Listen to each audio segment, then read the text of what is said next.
Vous écoutez Les Dossiers d'Interpol, un podcast Europe 1. Assassin ou trafiquant, victime ou coupable, égarés dans le grand labyrinthe des frontières et des lois, ce sont les acteurs inattendus des Dossiers d'Interpol. Le Cap d'Antibes, un soir du printemps 1960. L'air embaume de toutes les senteurs qui montent des jardins. Le ciel étoilé paraît transparent.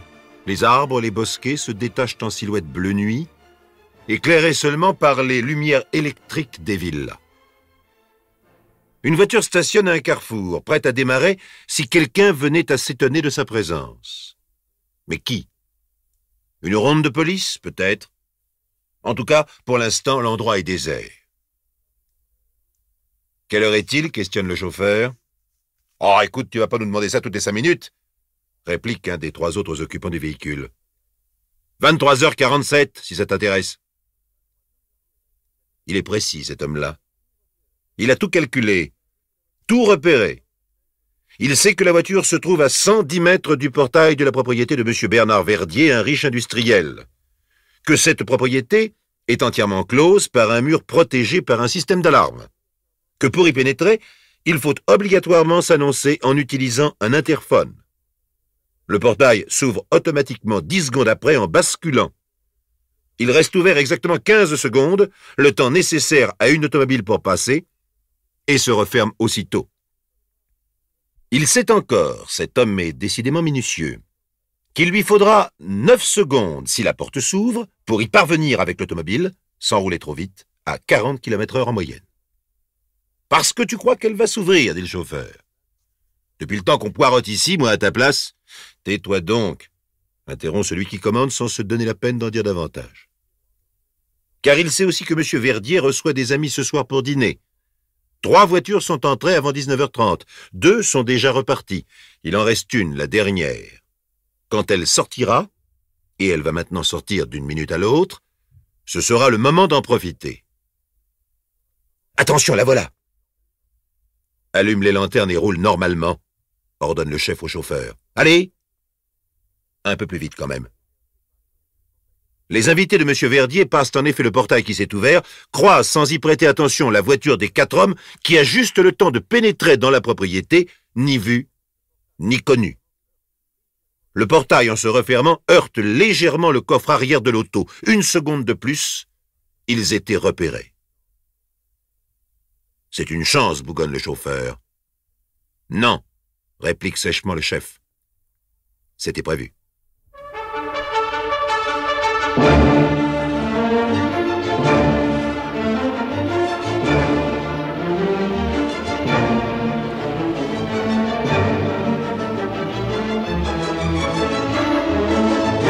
Assassin ou trafiquant, victime ou coupable, égarés dans le grand labyrinthe des frontières et des lois, ce sont les acteurs inattendus des Dossiers d'Interpol. 4 hommes ont réussi à pénétrer en voiture dans le parc de la propriété de M. Verdier au Cap d'Antibes, bien que celle-ci soit protégée par un système d'alarme en interdisant l'accès. « Mettez vos masques maintenant » recommande le chef, « et n'oubliez pas vos gants. » Puis il dit au chauffeur, « Arrête-toi. Oui, là, devant le perron. Et tu ne bouges pas, hein? Tu ne bouges pas avant qu'on revienne. » En entendant le bruit du moteur et le crissement des pneus sur le gravier, la maîtresse de maison pense, « Tiens, nos amis ont dû oublier quelque chose. » Elle appelle son domestique. « Robert, allez donc voir ce que c'est, s'il vous plaît. » Robert, en ouvrant la porte-fenêtre qui donne sur le jardin, se trouve nez à nez avec un homme, le visage recouvert d'un bas de soie qui braque sur lui un revolver. On serait étonné à moins. Robert, lui, en a le souffle coupé. Il se met à trembler de tous ses membres et ne peut articuler une seule parole. L'homme, suivi de 2 autres pareillement équipés, le bouscule, le pousse devant lui et pénètre dans le salon. Madame Verdier s'écroule dans un fauteuil au bord de l'évanouissement. Son mari, par contre, s'avance résolument. « Vous désirez, messieurs ?»« N'ayez crainte, dit le chef. Nous ne vous ferons aucun mal. Si vous acceptez ce que nous voulons, bien sûr. C'est normal, n'est-ce pas? Tandis qu'un des deux autres bandits va couper les fils du téléphone et que le troisième surveille la porte d'entrée, le chef oblige l'industriel à aller s'asseoir près de sa femme. Voilà, explique-t-il tranquillement.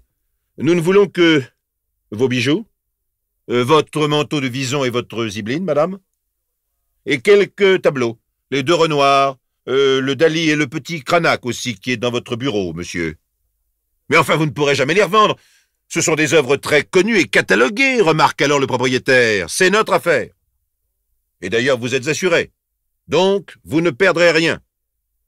Ce n'est pas mon avis, répond l'industriel, toujours sûr de lui et tâchant d'établir le dialogue avec son interlocuteur qu'il trouve bien poli pour un malfaiteur. La valeur d'un objet, ajoute-t-il, ne réside pas dans sa valeur marchande. En tout cas, pas pour moi. L'homme qui a coupé le téléphone revient accompagné d'un autre domestique. Elle était dans la cuisine, dit-il. Bien sûr. Qu'elle reste ici, décide le chef. Et la servante rejoint Robert dans un coin de la pièce, derrière leur patron. Tout le monde est là maintenant. Monsieur Verdier, venez avec moi. Vous allez m'ouvrir votre coffre. Mais j'en ai pas, répond celui-ci. Enfin si, j'en ai un, mais pas ici, à la banque. Le chef des bandits s'approche alors lentement de l'industriel sans dire un mot, son revolver bien en main, et le regard soudain durci. Fini les bonnes manières. Le malfaiteur montre son vrai visage. Monsieur Verdier hésite. Il est courageux, que doit-il faire? Il a cru qu'il allait pouvoir négocier avec un homme qui lui parlait d'une manière relativement raisonnable, une sorte de gentleman cambrioleur. Mais si cela n'était qu'apparence, si ce bandit allait tirer. C'est Madame Verdier qui cède la première. Non, Bernard, je t'en prie, dit-elle d'une voix blanche à son mari, je t'en supplie. Montre-leur où est le coffre, s'il te plaît.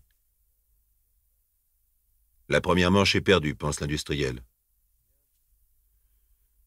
Bien, venez dans mon bureau, conclut-il.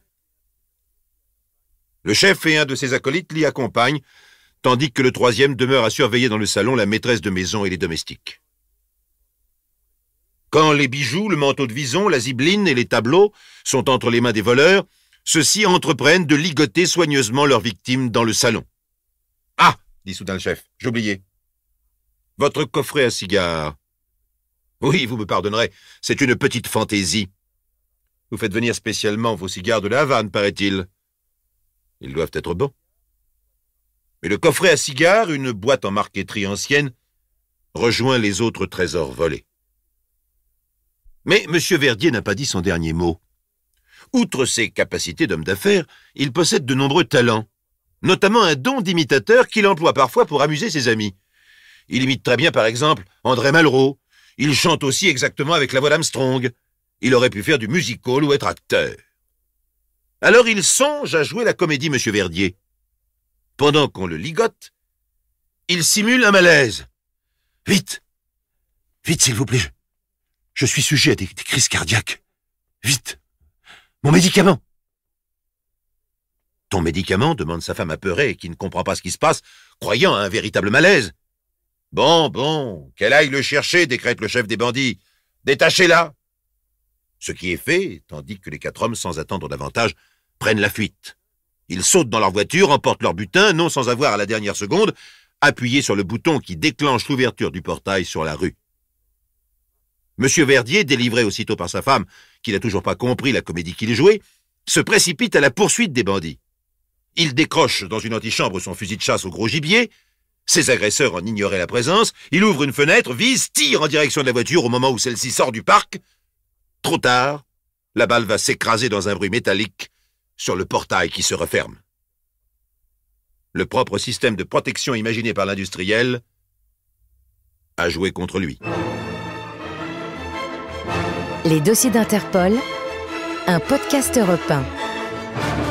Une chose m'étonne, remarque le commissaire venu enquêter chez M. Verdier. C'est la description que vous faites de vos agresseurs. Ah ça, ils ont été très corrects, dit Mme Verdier, qui, le danger passé, a retrouvé son sourire de femme du monde. Des étrangers, peut-être? Qu'en pensez-vous, madame? Non, je ne crois pas. Leur chef parlait français comme vous et moi. Je l'ai même trouvé plutôt sympathique. Genre Humphrey Bogart, vous voyez? « Oh, tu fais du roman » réplique le mari agacé par son épouse. « Ces voyous nous ont proprement dévalisés. Et Dieu sait de quoi ils étaient capables. Ils nous ont eus plus facilement en employant la persuasion plutôt que la violence. Ils ont été malins, c'est tout. » Monsieur Verdier n'a pas pu relever le numéro de la voiture qui sortait du parc tout feu éteint. Une Peugeot, semble-t-il, de couleur noire. Les bandits qui portaient des gants n'ont pas laissé d'empreinte. Ils semblaient connaître parfaitement les lieux, savaient exactement quels étaient les objets de valeur. Ils n'ont pas perdu de temps à chercher, à fouiller partout, à vouloir emporter des choses inutiles. Un coup bien préparé et exécuté de main de maître. On les a renseignés, conclut l'industriel, c'est évident. Qui ça? Demande le commissaire. Vous pensez à quelqu'un? Absolument pas. Vos domestiques? Impossible. Robert et sa femme sont à mon service depuis des années. Ils font partie de la famille. Et parmi vos relations? Non, non, je ne vois personne. Non, vraiment. Le commissaire est embarrassé. Il ne dispose pas du moindre indice. Les toiles volées vont certainement être mises de côté pendant 2 ou 3 ans. Les fourrures décousues, les bijoux démontés pierre par pierre.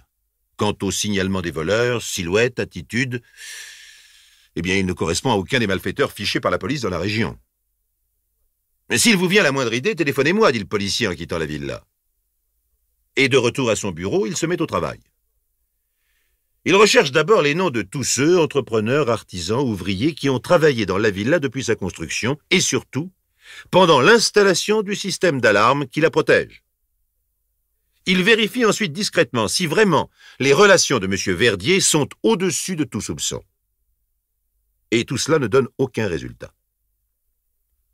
Un après-midi, par un temps ensoleillé, le commissaire se rend une nouvelle fois à tout hasard chez M. Verdier. Rien n'indique que la villa a été cambriolée puisque rien n'y a été abîmé. Le silence n'est troublé que par le ronronnement du jet d'eau qui arrose en tournant un massif de fleurs et le gazon anglais. M. Verdier porte un veston d'alpaga, crème et un foulard de soie. « Alors, quoi de neuf, monsieur le commissaire ?»« Pas grand-chose. »« Ah si, tout de même. Nous avons retrouvé la voiture, enfin, probablement celle qui a servi. Les hommes l'ont abandonnée dans un chemin sur la Grande Corniche. C'est bien une Peugeot? Oui, oui. C'est une voiture de location. Une autre voiture devait les attendre là-haut. Nous avons relevé quelques empreintes sur le volant, le levier de vitesse, les portières, sur l'allume-cigare aussi. Mais allez savoir si ce sont les leurs ou celles d'autres clients avant eux. En plus, ces empreintes sont nombreuses et embrouillées. Non, je ne crois pas que ça nous mène bien loin. « Attendez, dit alors M. Verdier. Vous me faites penser à quelque chose, un détail que j'ai complètement oublié de vous signaler. En partant, ils ont emporté mes cigares, et il y en avait bien une centaine. Voyons, vous voulez dire qu'ils en ont fumé 1 ou 2 en s'en allant en voiture. Mais peu importe, non. Ils connaissaient mon coffret à cigares. Or, j'ai employé il y a quelques années, 4 ou 5 ans, un curieux bonhomme. Oui, des amis étaient en séjour chez moi et j'ai engagé un maître d'hôtel en extra pendant 1 mois. Quand il est parti, j'ai remarqué que ma réserve de cigares avait sérieusement diminué. C'était un Anglais qui venait travailler l'été sur la côte. Il s'appelait, attendez que je me souvienne, John Gore, c'est ça, John Gore. Et c'est lui qui serait revenu avec des complices pour vous cambrioler. Oh non, non, non, sûrement pas. J'aurais reconnu sa voix. Et puis, il parlait avec un certain accent, non? Non, non, il n'était pas là. Bah, vous m'avez dit qu'ils étaient 4. Il était peut-être resté dans la voiture, c'était lui le chauffeur. Non, non. John n'est pas un homme à commettre un hold-up. C'est un garçon, comment dirais-je, un peu efféminé. Un appel est lancé par Interpol. On recherche John Gore. Nationalité anglaise, profession maître d'hôtel, particularité, fume le cigare. 1 mois plus tard, la voix du commissaire retentit à nouveau dans l'interphone et demande l'ouverture du portail automatique. « Je vous attendais avec impatience, lui dit M. Verdier en l'accueillant. Alors, d'après ce que vous avez laissé entendre au téléphone, ça y est. Oh, ça y est presque. Ah, ça m'étonne tout de même, ajoute l'industriel. Oui, ça m'étonne que ce brave John soit le cerveau de cette affaire. Je l'en aurais cru incapable. Le commissaire explique alors que ce n'est pas John Gore lui-même qui a fourni les renseignements nécessaires à l'organisation du hold-up. La police anglaise l'a retrouvé Il travaille à Londres, dans un hôtel particulier du quartier de Belgravia. Une enquête sur sa vie privée prouve qu'il n'est pas et n'a jamais été en relation avec quelque bandit que ce soit. Par contre, il fréquente habituellement des homosexuels. C'est l'un d'eux, jaloux de John, qui a donné une adresse au policier. « Vous devriez aller voir Nikita. » Nikita, selon le donneur, connaît tout et le reste sur John Gore. Si l'on veut savoir quelque chose sur John, c'est à lui qu'il faut parler. Nikita est d'origine russe, d'où son surnom. Il est élégant, beau, très beau, surtout grâce à ses yeux bleus, à son regard triste. Il trafique un peu dans le milieu des antiquaires. Les policiers interrogent donc Nikita chez lui.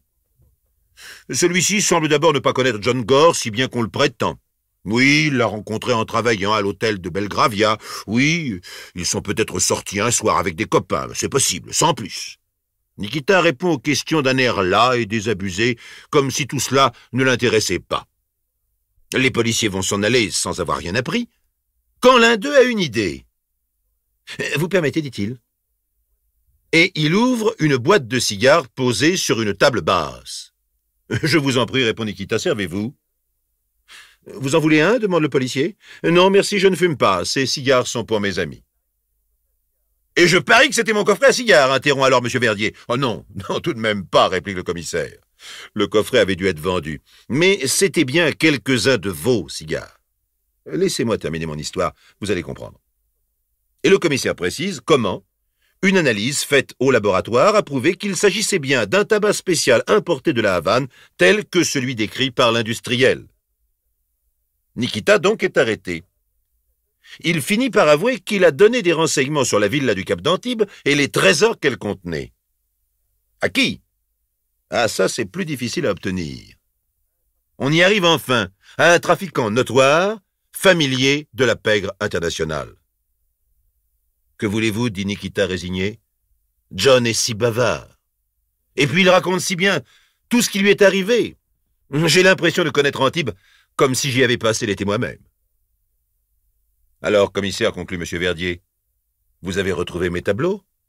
Ah, pas encore, monsieur. Ne soyez pas si pressé. Mais nous sommes sur la bonne piste. Et cela grâce à vos cigares. La bande a été démantelée l'année suivante. 3 des malfaiteurs qui avaient opéré à Antibes sont sous les verrous. Mais le 4e, le chef, à l'air si distingué, a disparu. Vous venez d'écouter Les Dossiers d'Interpol, un podcast issu des archives d'Europe 1. Réalisation, Julien Tarot. Production, Estelle Lafont. Patrimoine sonore, Sylvaine Denis, Laetitia Casanova, Antoine Reclus.